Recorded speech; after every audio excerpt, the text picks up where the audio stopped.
All right, we're going to be calling Philly Ocean from Yachtley Crew. He's the vocalist. Yachtley Crew is a band that pretty much sells out the Viper Room every time they've played for the past 7 months. They're all great guys and very talented human beings and very funny. It's like Neil Diamond playing the Viper Room when they play. So here we go. Looking forward to this. 5 or more questions with Tommy Black.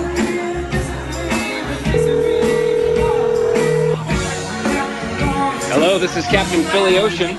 Philly Ocean, honor to be talking to you. This is Tommy. Tommy Black, of course. Yes, with Philly Ocean. So where are you located right now, Philly? You know, the crew is located right here in Hollywood, California. So I'm talking to you live from the entertainment capital of the world. Wow. Yeah. And speaking of entertainment, you guys, I mean, I think it's the last 7 months, maybe more. You guys have pretty much sold out every time you play the Viper. It's been amazing. You know what? We owe it all to the fans who keep coming out. And of course, we owe it to the Viper Room for letting us play such an iconic Hollywood venue. You know, that place has been inhabited by the biggest stars and the biggest bands for many, many years. And, you know, we're just lucky that we get to take that same stage and play these incredible songs for so many adoring fans. We love them. Yeah, everybody just, it's like Neil Diamond's playing the dang club. I mean, everyone gets, huh? It sounds like that would be a really good mashup. We should get him up on stage with us one night. Oh, yeah, that would be amazing. What do you call you call your super fans Crewpies, I hear? Crewpies, yeah. Crewpies. So we are Yachtley Crew, the Titans of Soft Rock. So our fans, our groupies, as it were, are called Crewpies. Crewpies, Crewpies. Got it. Yeah. Croupie heads. Yeah, we try and really, you know, we try and give everyone a very fun, inclusive name. Right. Everybody in the band has you know, a name that is appropriate. I'm Philly Ocean. Our bass player and founder is Baba Booey. Wow. Our drummer and founder is Sailor Hawkins. Our percussionist is David Bowie. Our guitarist is Tommy Bowie. Our keyboardist is Stony Shores, and our sexy sax man is Pauly Shores. Pauly Shores is known for his top-of-the-bar sax solos. Am I wrong? His antics. Yeah, that's right. Yeah, Pauly Shores likes to put his life in danger every show. He finds his way to some surprise location in the club, and he plays his sax solos often while also tempting death. Yeah, and I'm talking from experience here. I've seen he just pops up when you least expect it on the bar, Yes. and he'll have a cast or something on his leg. Usually he's injured in some way. Yep. How many bones has he broken? Is he up there with Evel Knievel as far as... You know, since the crew's been playing together, he has broken... I don't know how many bones he broke in his foot, but he broke a couple. Wow. And then he fell on a bar at a show we were playing in Big Bear, and he fell like directly onto his left elbow. He's going to be so mad that I'm telling you guys about this. Oh, he'll love it. But he fell directly onto his left elbow and bruised the bone and like really inflamed the tendon, and he actually cannot straighten his arm all the way. He's still in physical therapy for that, because it was a marble bar and it was wet. And he just took like one step on one of his feet and just went boom, right down. Oh, he gives it all, though. I mean, and the good thing is we caught it on film, so we can replay it. That's hilarious. Sorry, Philly. Pauly. Sorry, Pauly. Sorry, Pauly. Yep. Sorry, not sorry. It adds to his infamy, you know. Indeed, he is a soft rock god. Yes, one of the big soft rock gods out there. Yes. Question: soft rock versus yacht rock. Could you settle that debate for me? Well, I will say this. So, not all soft rock is yacht rock. Mm-hmm. Yacht rock is what we like to say in Yachtley Crew. Yacht rock is really more of a feeling than a genre. Mm-hmm. Most of yacht rock is made up of the iconic soft rock songs of the late 70s and early 80s. So roughly speaking, and there are some outliers here, but roughly speaking, it's from like 1976 to about 1983 or 84, depending on who you're asking. Now, every once in a while, there is a solid yacht rock song that lies outside of that age range, that even lies outside of the traditional category of what you might think of as soft rock, but somehow just matches the genre. By the way, there's a lot of conflict about the genre. There's a lot of very strong opinions out there. Yes. That's why we say yacht rock is really more of a feeling than anything. That feeling is fun. It is, being connected to the songs that you grew up with. They have to be smooth. They have to rock. Yeah. A lot of controversy. Yeah. Thank you. A lot of controversy. Yes, indeed. As far as that genre, would Tommy Boy be quite possibly the tallest guitar player in your genre? I think if he's not the tallest, he's certainly one of the tallest. Certainly that I've ever performed with, and he's certainly the tallest sailor on our ship. Okay. That's for sure. That is for sure. How many yachts do you guys own? We actually don't like to disclose that. Some of them are parked offshore for tax purposes. But there's at least one for each member of the band. Wow. Let's put it that way. Yeah. And is anyone in the band prone to being seasick at all? Actually, Tommy Bowie, our guitar player, is seasick. And we got to play on a cruise earlier this year. We've played on a number of yachts since the Yachtley Crew started playing together, and so he's got to take that Dramamine for motion sickness. I was a little bit concerned about that, but I kind of grew up in the water, but I just haven't spent a lot of time on big boats until the crew kicked off, and luckily hasn't really affected me. Yeah, lucky. I've got lots of bad seasick stories for you someday. I'll share. No, really? Yeah. I can't wait. Well, yeah, it's not a good thing. But everybody else is pretty good on the sea. That's cool. And you guys are doing a residency at Disney now, right?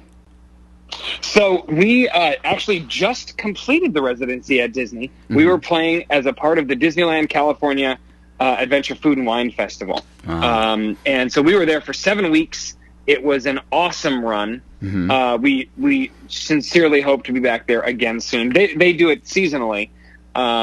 So, we're really hoping to work with them again. It was an awesome experience. Cool. We actually had a lot of fans who were coming to our Viper Room shows show up there when they heard about it. Wow. And so it was really cool to see people come up to us and say, yo, we saw you guys, on the Sunset Strip at the Viper Room, and we heard you guys were playing here. So we get a lot of crossover. We get a lot of people who have so much fun at these shows that they come and see us in multiple venues, and that's really awesome. Interesting bragging point about the Disney thing. You guys were like the only... Not you bragging now, the point I'm bringing up. Interesting point about the Disney thing. I hear you guys were like the only act to ever be able to play there with tattoos. That's right. Disney can be very, very strict about that, understandably. There's not a lot of Disney characters or any that have tattoos. And they actually have a policy. And Sailor Hawkins, our drummer, when he was chatting with them, he was like, it's kind of a part of our look. We're all, basically pirates and sailors. So, we have tattoos, and they were like, you know what? That's cool. That's fine. It does. It goes with your look. They were very good to us. Disney was amazing with us. They were very cool to us. Cool. We had a great time there. Do you find shows sound better on the ocean or on the land? Oh, that's a really good question. I think that shows sound better with a couple of beers more than anything. I don't think that the locations don't really determine. It's really the crowd and the energy and the music that we're playing. We really try to make every show the most fun show that we've ever played. We try to top ourselves every single time. Yeah, it shows. At the Viper, you guys are playing a lot bigger places than the Viper, and you do the shows there. I know it's just out of love and intimacy and giving back. I can tell, you know. You know, honestly, it's an honor to play at the Viper Room. We love it. The people who come out are awesome, and it's one of those things like, you know, you can play a big venue and not have a great show, because every venue has, and it's going to sound weird, but like every venue has its own energy. Yeah. And the Viper Room has this electricity to it. You can feel it when you walk in that place. I don't know if it's the history. I don't know if it's, you know, all of the people who frequent that place. The staff is amazing. You guys put so much love and care and passion into that. But you can feel it when you walk in there. And there's a reason why so many iconic bands have been playing there for so long. Yeah. So we count ourselves as lucky. Yeah, well, we're lucky to have you, and we have so much fun every time you play. It's ridiculous. Yeah. You're playing, aren't you, like playing your first amphitheater soon or something? We're actually playing Saturday, July 27th, which is 2 days from this interview, at what's called the Starlight Bowl in Burbank. It's basically like the Greek Theater, only in Burbank, just a few miles away from the Greek Theater, in the Verdugo Mountains. And it's an outdoor venue. Got about 5,000 person capacity. So we're very excited. We're playing there with Grace Band, which is an Elvis tribute act. Mm-hmm. And it's an all-ages show, which, frankly, is somewhat of a rarity for us. We tend to play a lot of concert venues, you know, that are 21 plus. So this is a great opportunity for people to, you know, bring out their families and whatnot. And then guess what? Just next week, on August 2nd, we're back at the Viper Room. Yes. So if they can't make that, they can come see us at the world-famous Viper Room. First Friday of every month at the Viper Room. Oh, we got to give Julian Douglas a call out. Yeah, Mr. 80s. Tell us about your DJ. So one of the things that makes our Yacht Rock nights at the Viper Room so much fun is that it's truly a night dedicated to this music. And one of the things that makes it so special is DJ Yacht Rock, a.k.a. Julian Douglas, a.k.a. Mr. 80s. I think he needs another name. Yeah, I think we need one other alias. We need another marquee. That's true. We need another marquee. That's for sure. And you know, he comes out. He gets started usually around 9 o'clock or 8:30, 9 o'clock, somewhere in there, and he starts spinning the similar songs in this yacht rock genre, usually that are not on our playlist for the night. Right. And he does such a great job at warming up the crowd, getting them amped up. A lot of the times he's giving out T-shirts or other Yachtley Crew merchandise to the people who've come out. And it's so much fun. It honestly adds so much to the show, and it gets people really, really excited for what we do. And it's awesome. We've actually been incorporating Julian into more and more of our shows because he does such a great job. No, he's great. He's great. And how did Yachtley Crew form? How did you guys all meet? So you know, it's kind of an interesting story. Sailor Hawkins and Baba Booey, our drummer Sailor and our bass player Baba, they've been playing music together for 30 years. By the way, everybody in the band has been playing since they were very young. I've been singing since I was 4. I've been in bands since I was in high school. But Baba Booey came up with the idea to start a soft rock band. At the time, we didn't even know. He was thinking about all this music. We didn't even know that this was called yacht rock until one day he turned on Sirius satellite radio, and they, lo and behold, had a channel called Yacht Rock. And he's like, oh my God, this is all the music that I love. And he and Sailor had been talking about doing another band, and they were like, we got to do this. We have to do this. It's so much fun. It's guilty pleasure music. We love it. We don't even care if, you know, this is anything. We had no idea what this was going to become.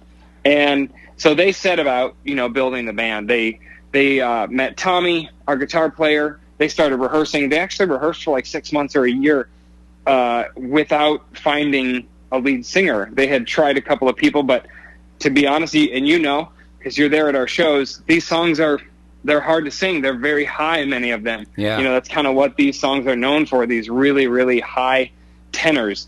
You know, Michael McDonald and Holland Oates and Lionel Richie and Toto. I mean, you know, Steve Lukather, you know, they're singing crazy melodies. And I happen to know Tommy Bowie's sister, who recommended me to him when he asked her about, singers. And we brought on David Bowie, the percussionist. He and Baba Booey have been friends for a long time. They wanted to get into a band. So a lot of it was friendships, known relationships. Our saxophone player, sexy Pauly Shores, he actually was recommended to us by another saxophonist who wasn't able to take the job, and he fit right in. He brought so much to it. And then Stony Shores, our keyboardist and acoustic guitar player, he had also known Sailor Hawkins, our drummer, from other endeavors as well. So, it was all within a couple degrees of separation. And as anyone knows who's been in a band before, when you find something special, when you find that magic in a band, when you've got it. When you don't too, because it's a rare thing. Yeah. And we're all incredibly honored to be playing music with each other, to be bringing this music to the fans, and to be getting to have so much fun in the meantime. It's really amazing. No, that other saxophone player must feel like the Pete Best of Yachtley Crew. Yes, he's kicking himself. No, it shows. It's music for music's sake, and you guys are having fun and loving it. It's really awesome to watch. I've seen it a lot of times, and I always enjoy it so much. Oh man, we have a great time. And that other saxophone player, great guy. His name's Jeff Colheedy. Things worked out okay for him. I'm pretty sure he's a Grammy-winning producer now. So, okay. Godspeed. I mean, he's doing okay. Yeah. Yep. I'm sure he is. There's been a lot of controversy over your movie that recently came out, The Dirt. Can we talk about that? Yeah, I think you're confusing us with Motley Crue. We get that a lot, though. It's honestly, it's totally fine. I wish that movie were about us, but no, that's Motley Crue. We're Yachtley Crew. Oh, sorry. Do your research. Also, yeah, you guys, there should be a Yachtley Crew movie, by the way. We have some ideas floating around for a Yachtley Crew movie. Yeah, I'm sure I'm not the first person to say that, but that would be cool. It would be amazing. Yeah. What do you think of when you think of the Viper Room? What I think of when I think of the Viper Room is gritty rock and roll. Wow. I think of rock legends. I think of Hollywood lore. There's so much history that's happened at that club. And that's what I think of. And that's what we try to create when we play the Viper Room. We try to create a night that will go down in history. If in 10 years, even if in 5 years, people are talking about, oh my God, you remember that time that we saw Yachtley Crew at the Viper Room? That's what we go for when we play there. You're getting it. That's what people do. They go, remember middle school, and then it became Steel Panther and all that sort of. You get the same analogies from people quite a bit. That's so awesome. Yeah, it's a big deal. It's part of you're making history. We're all making history at that place. We hope so. Do you guys play only in the LA area, or where else do you play? Where are your other? You know what? We actually get to play all over the country. We have been playing a lot in Arizona. We just did a date in Tucson. We're going back there again before the end of the year. We'll be playing in Phoenix, Indianapolis, Des Moines. We're working on gigs in South Carolina on the East Coast. So we have an ever-growing repertoire of gigs coming up. You can check all that out at yachtleycrew.com. That's YACHTLEYCREW.com. All of our dates, including all of our Viper Room shows, are on there. And you can also follow us on Instagram at Yachtley Crew. But yeah, we play all over the country. Hopefully soon all over the world. Yeah. We want to take yacht rock to the four corners of the globe. And set sail on an ocean of smooth. That's cool. Yeah. I think the touring thing is cool to get the word out, so the whole... That's right. Get the word out. All right. Well, we're excited to have you on August 2nd, your next show, and the first Friday of every month at the Viper Room. Tommy, you're a gentleman and a scholar. Thanks for chatting with me today. Thank you so much, Philly. It's a pleasure. Ahoy, buddy. Cheers. Bye. Cheers.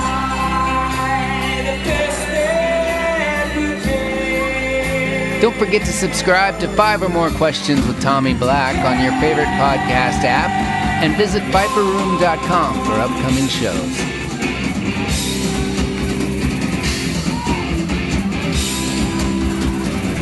Wow, these new Music One headphones really sound great.